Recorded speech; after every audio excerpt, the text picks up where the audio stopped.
is the greatest teacher, but it often gives the test before the lesson.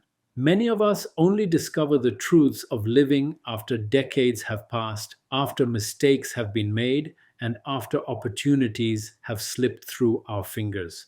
But what if we could learn these lessons now? What if we didn't have to wait until old age, until regrets weigh us down to understand what truly matters? Today, I want to share with you 10 lessons people often learn too late in life. Lessons that, if you embrace them today, can change the way you live forever. Lesson 1. Time is the most precious resource. Time is the one thing you can never buy back. You can lose money and regain it. You can lose possessions and replace them. But once a day is gone, it never returns. Let me share with you a classic echo. Seneca, the Stoic philosopher, wrote, "It is not that we have a short time to live, but that we waste much of it." He pointed out that people guard their money as though their life depended on it, but spend their time as if it had no value. And when old age comes, they suddenly realize that time, not wealth, was the treasure they should have been protecting. So, how do we live this lesson now? Stop wasting hours on things that don't matter. Instead, treat your time like gold. Invest it in learning, in family, in health, in service. Because when your last day comes, it won't be money you wish you had more of. It will be time. Lesson 2. Health is wealth. We only realize the value of health when it's gone. Many chase success, work endlessly, and sacrifice sleep, only to discover later that without health, success has no meaning. The Buddha once said, "To keep the body in good health is a duty. Otherwise, we shall not be able to keep our mind strong and clear." This was not just about avoiding sickness. It was about honoring the body as the very foundation of spiritual and worldly progress. In today's world, athletes and high performers remind us of the same truth. LeBron James spends millions of dollars every year on recovery and nutrition. Cristiano Ronaldo avoids alcohol and sugary foods completely, not because he has to, but because he knows his health is the key to his greatness. So how do we take this lesson to heart? Exercise, eat clean, rest deeply, and remember this: money can buy medicine, but it cannot buy health.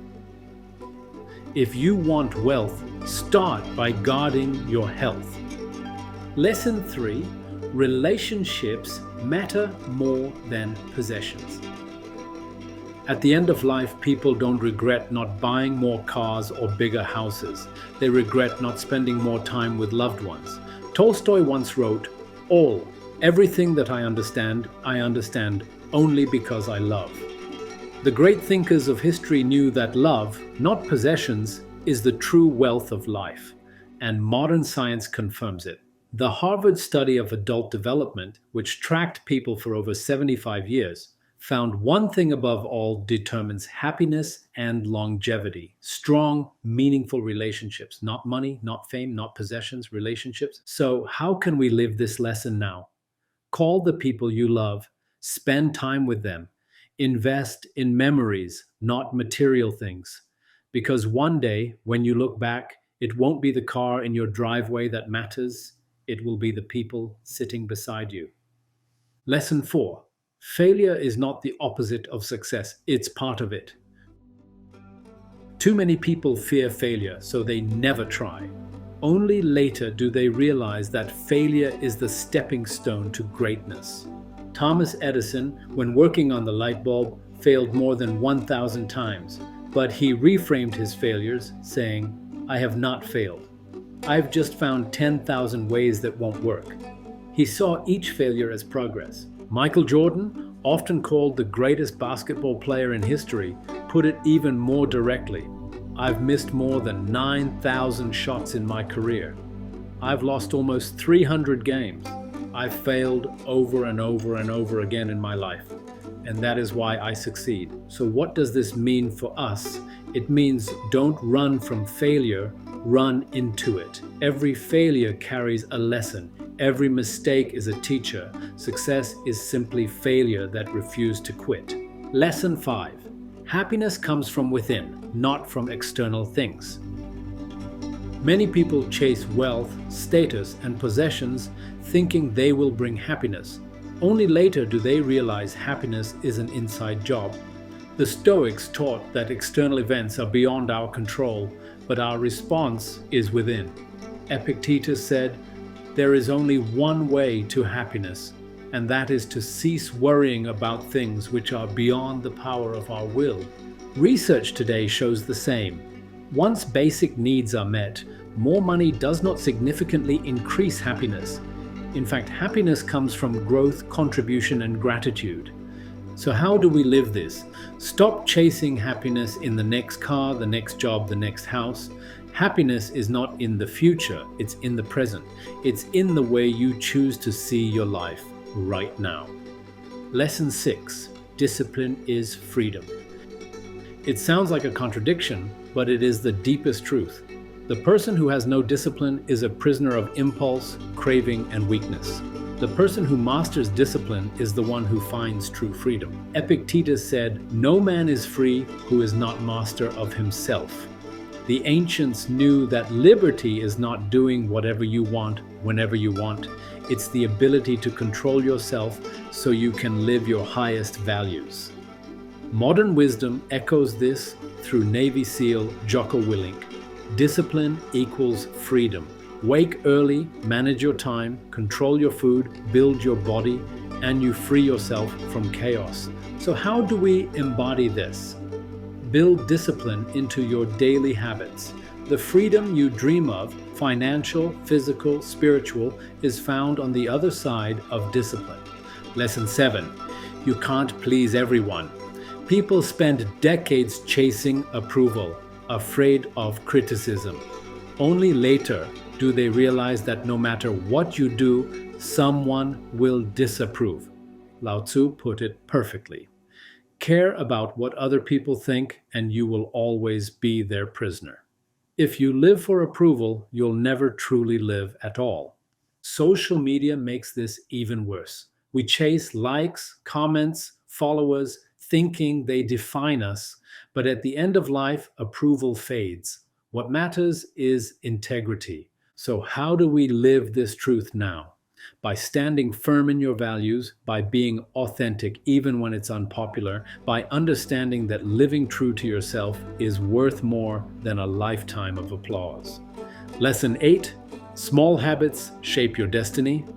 Greatness is not built in a single dramatic moment. It is built in the daily, ordinary choices repeated over time. Aristotle said, "We are what we repeatedly do."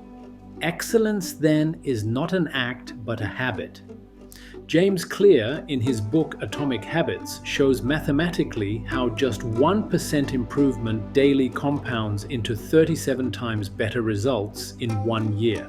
Small shifts done consistently shape everything. So how do we live this? Don't wait for the big breakthrough. Instead, create small habits. Read 10 pages a day, walk 20 minutes, meditate for 5. Greatness is hidden in the little things you repeat. Lesson 9. Letting go is necessary. We hold on to grudges, regrets, and old identities, thinking they define us. But only later do we learn that freedom comes from letting go.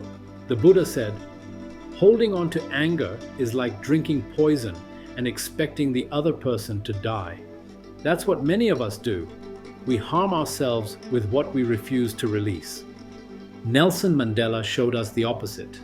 After 27 years in prison, he forgave his captors and chose reconciliation. That act of letting go healed not only him, but an entire nation.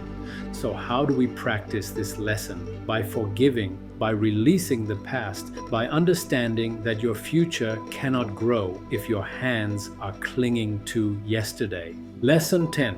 Life is short and death is certain. We avoid thinking about death, but facing it makes life richer, People only realize this truth late in life, wishing they had lived more fully. The Stoics practiced memento mori, remembering death daily, not to live in fear, but to live in urgency and gratitude. Bronnie Ware, a palliative nurse, wrote the top 5 regrets of the dying. The number one regret of her patients was, "I wish I had had the courage to live a life true to myself, not the life others expected of me." So, how do we live this lesson now? By facing mortality and letting it fuel life. Death is certain, which is why life is precious. Don't wait. Love deeply, act boldly, live authentically. So, in summary, these are 10 lessons people learn late in life. Time is precious. Health is wealth. Relationships are what matter. Failure is part of success. Happiness comes from within. Discipline is freedom. You can't please everyone. Small habits shape destiny. Letting go is necessary, and life is short, so live fully. Learn these lessons now, not later, because wisdom is not in knowing, it's in applying. And the earlier you live these truths, the richer your life becomes. Don't forget to share, like, and subscribe. And remember this: life is short, but wisdom is timeless.